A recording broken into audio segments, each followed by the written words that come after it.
1959년 이탈리아에서 개봉되었던 노벨로의 장군이라는 영화가 있었습니다.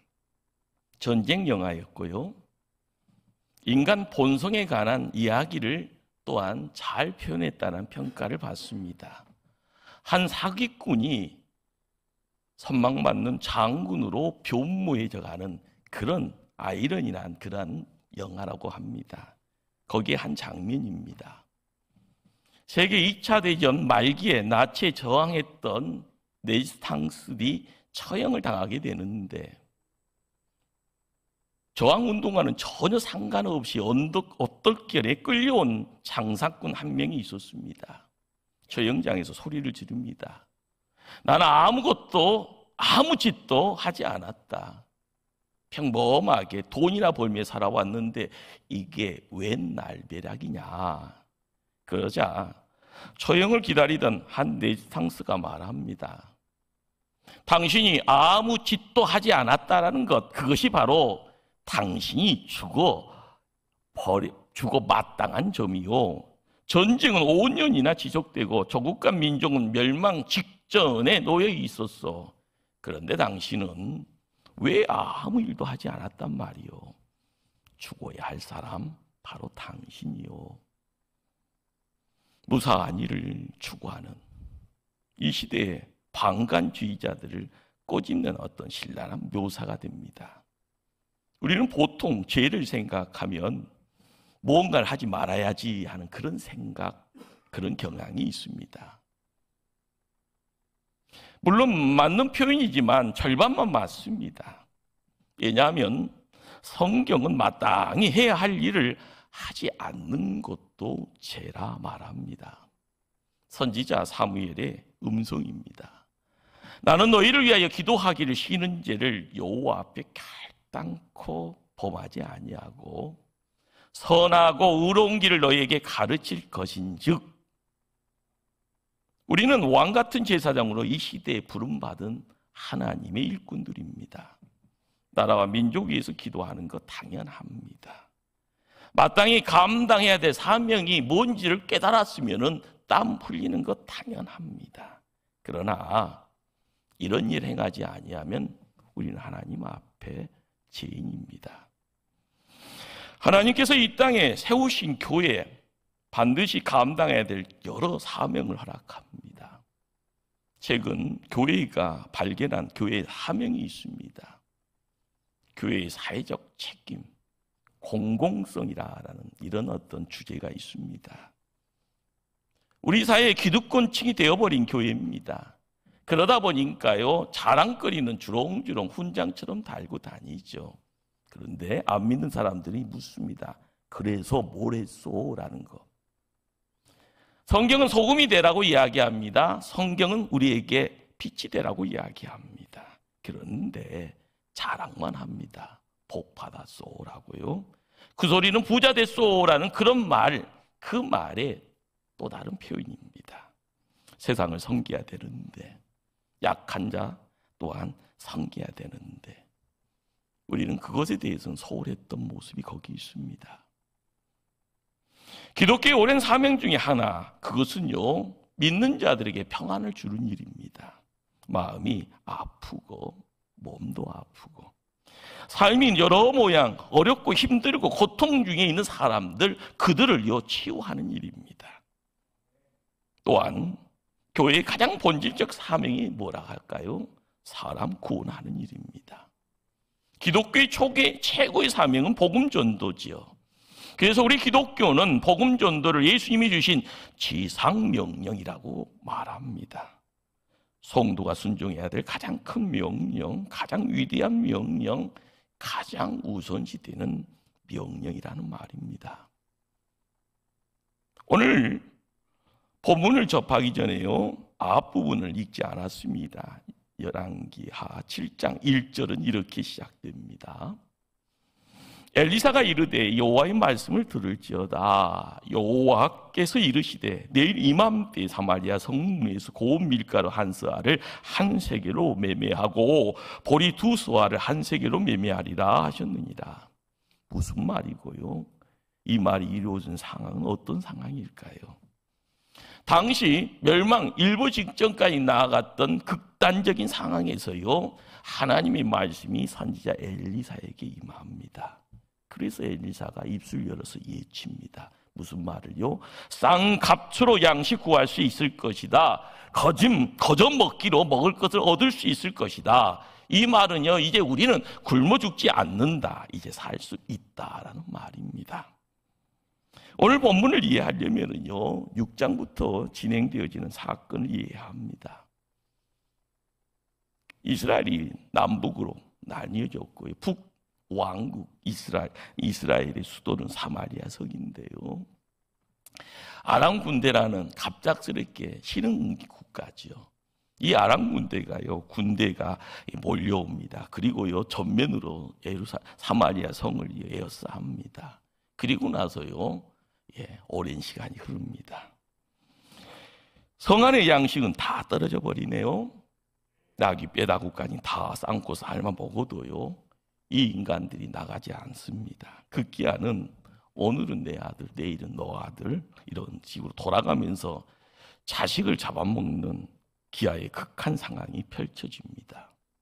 사람이 짐승처럼 눈이 충혈되어 있습니다.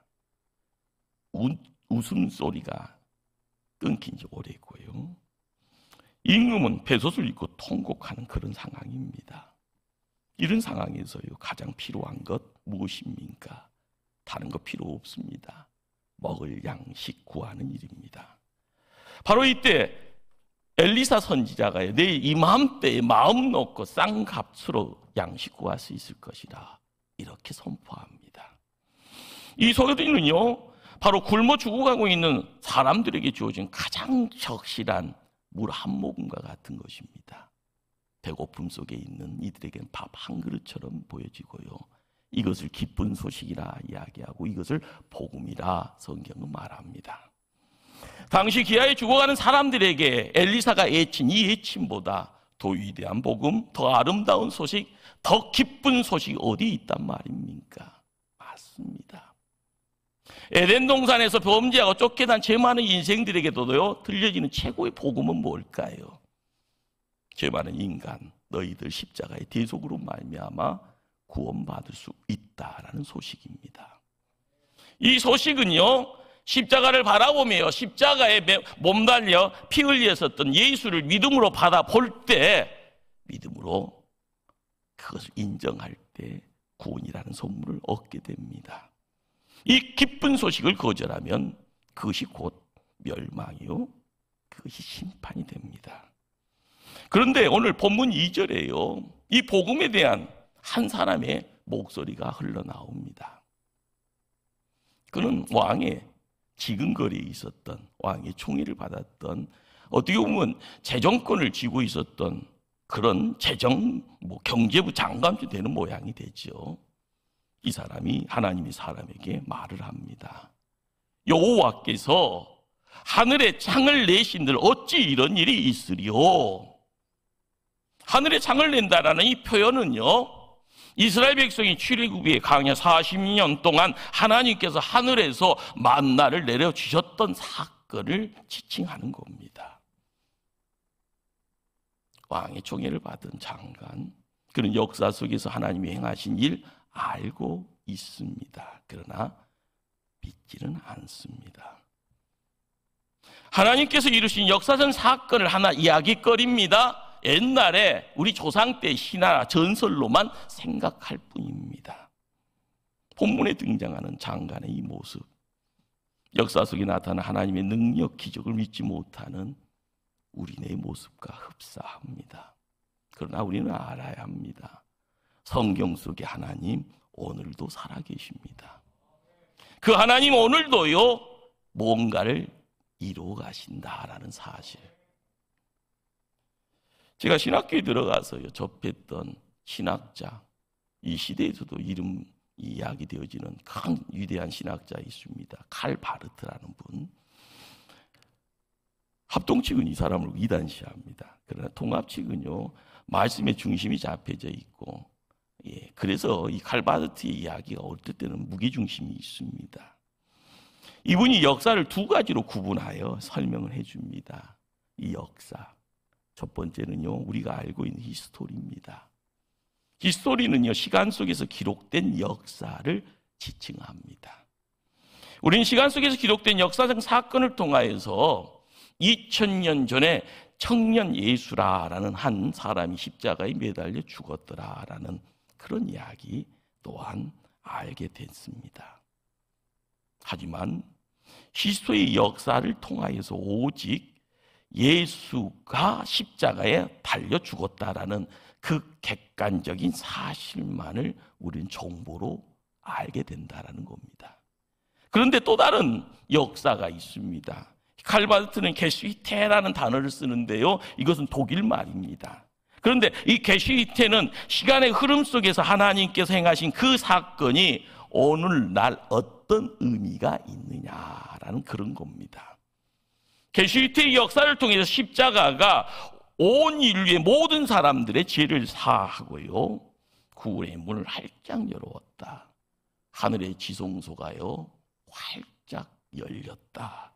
그것 때문에 역사 안에 살고 내가 살고 당신이 구원받고요, 성경의 하나님이 살아계신 나의 하나님이 되어진다라고 이야기를 해줍니다.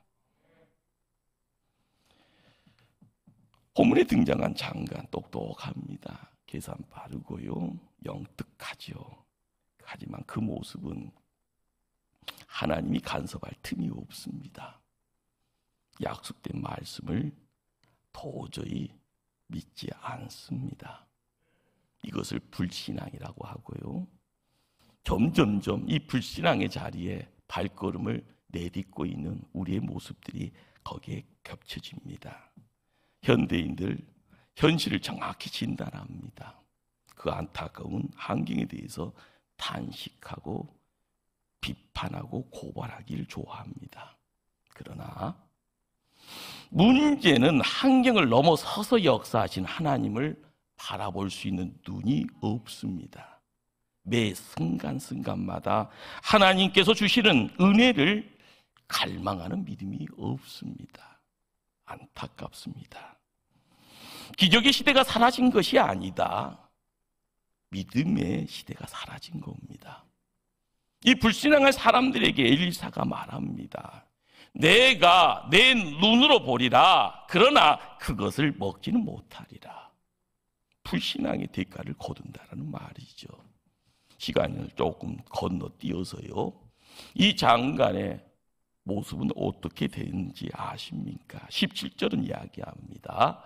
백성이 성문에서 그를 밟음에 하나님의 사람의 말대로 죽었으니. 이처럼요, 구원의 도리를 비웃는 자 하나님 심판합니다. 하나님 말씀하시고 하나님 그 다음에 일하셔서요, 그 자리에 우리의 하나님 백성들을 세우십니다. 역설적인 의미지만은요, 내가 기쁜 소식을 들었는데 이것을 믿지 않으니 이것이 죽음이더라. 이것이 심판이더라.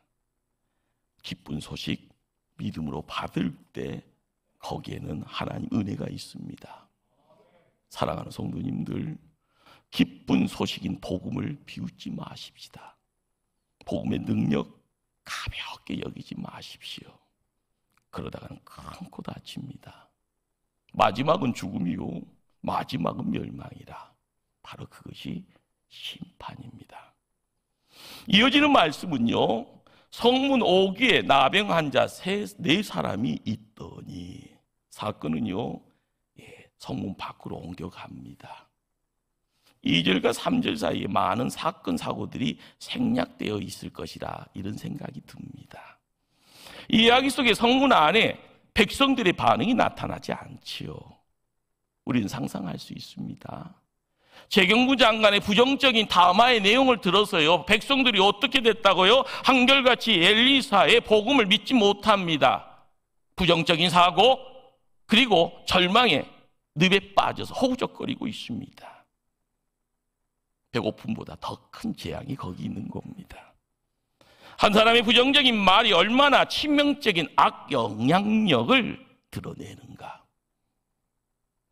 하나님으로부터 쓰임받고 성공하기를 원하신다면요, 부정적인 생각과 언어 삼가해야 합니다. 안 된다는 말은 절대 우리가 쉽게 해서는 안 됩니다. 나 혼자만 망하는 것이 아니라 이 부정의 언어를 통해서요, 연병처럼 퍼져나갈 때 누군가가요 휩쓸려 갑니다. 이웃이 망가지고 가족이 죽어지고요, 공동체가요 사라져버립니다. 국가와 사회가 병들어질 때 거기에 나타나는 재앙은요, 사람이 대처할 수 없게 됩니다. 특별히 코로나 이후에 지금 믿음 생활에서 회복을 이루고자 힘쓰는 성도의 자세가 긍정적이어야 할 이유가 여기 있습니다.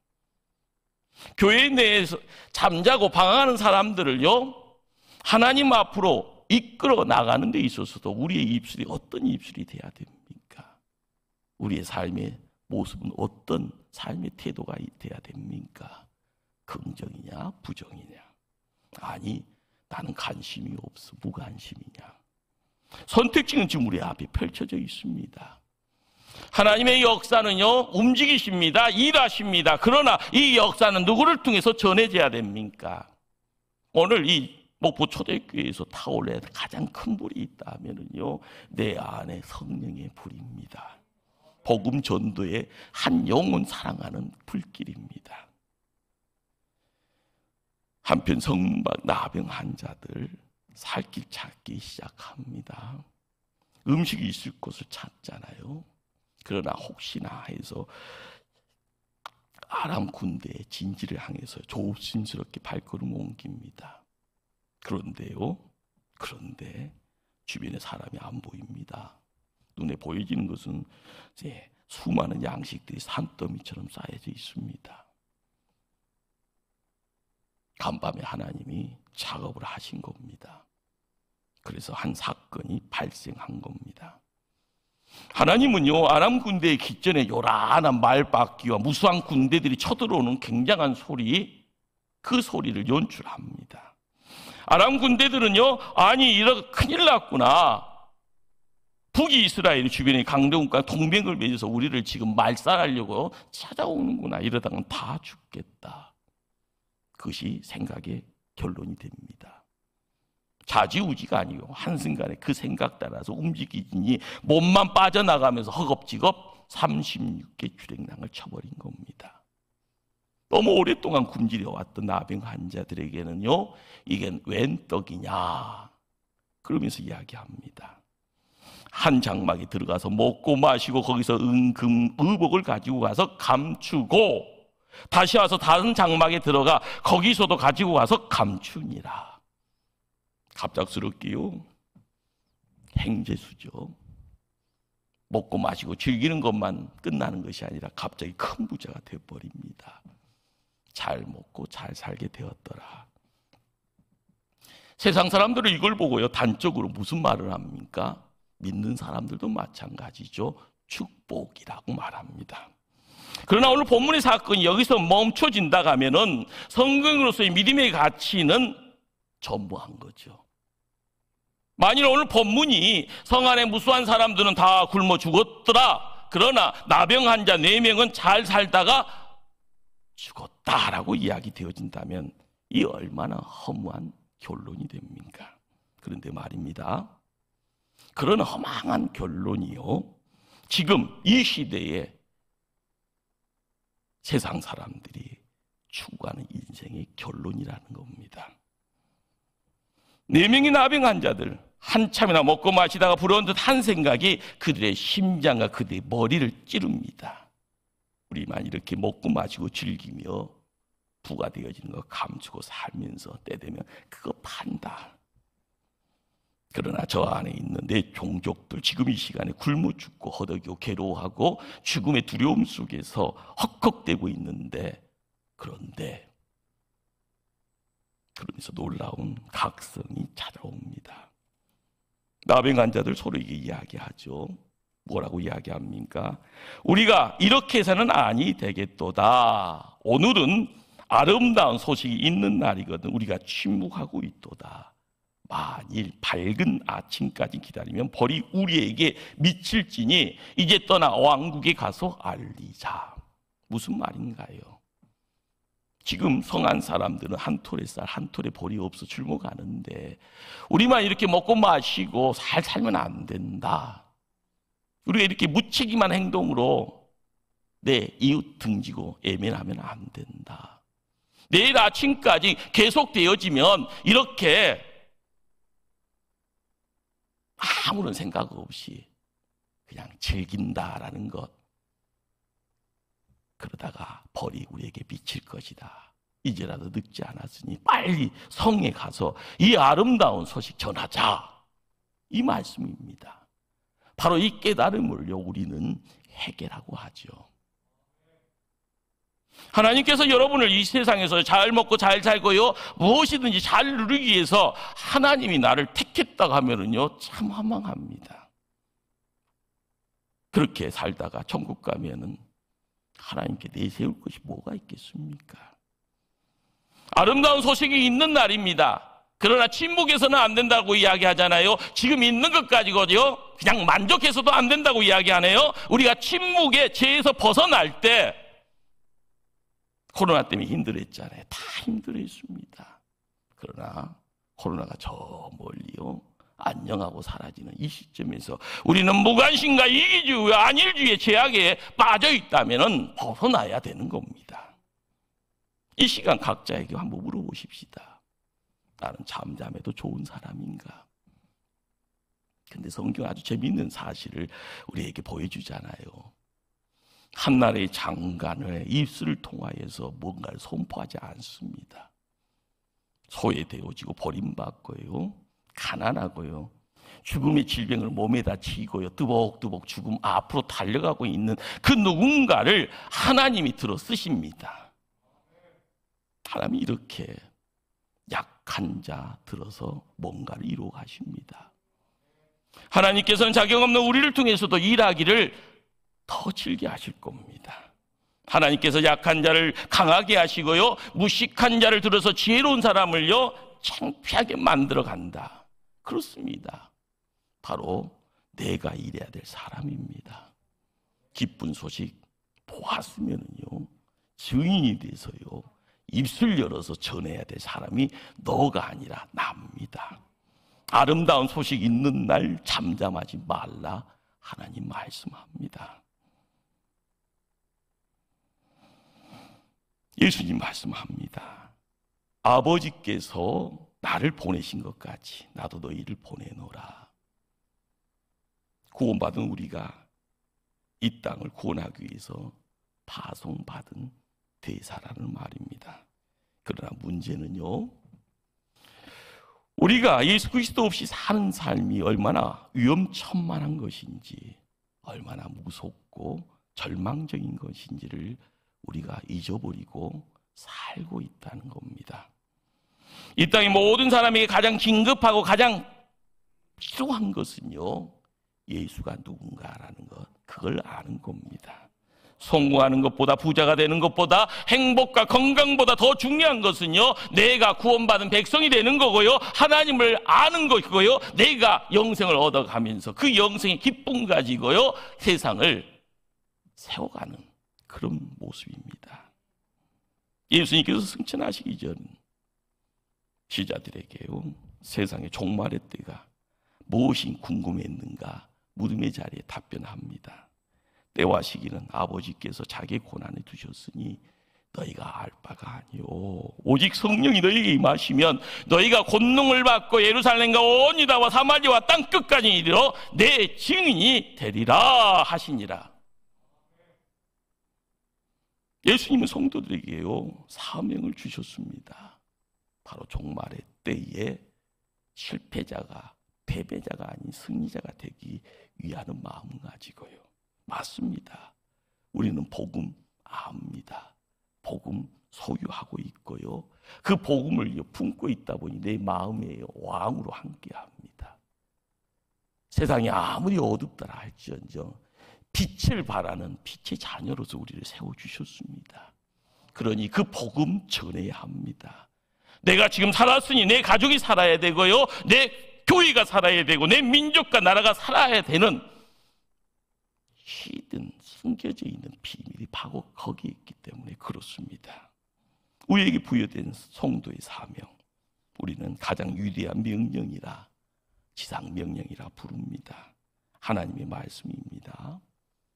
그러므로 너희는 가서 모든 민족을 제자로 삼아 아버지와 아들과 성령의 이름으로 세례를 베풀고 내가 너에게 분부한 모든 것을 가르쳐 지키게 하라. 볼지어다 내가 세상 끝날까지 너희와 항상 함께 있으리라. 하나님의 말씀입니다.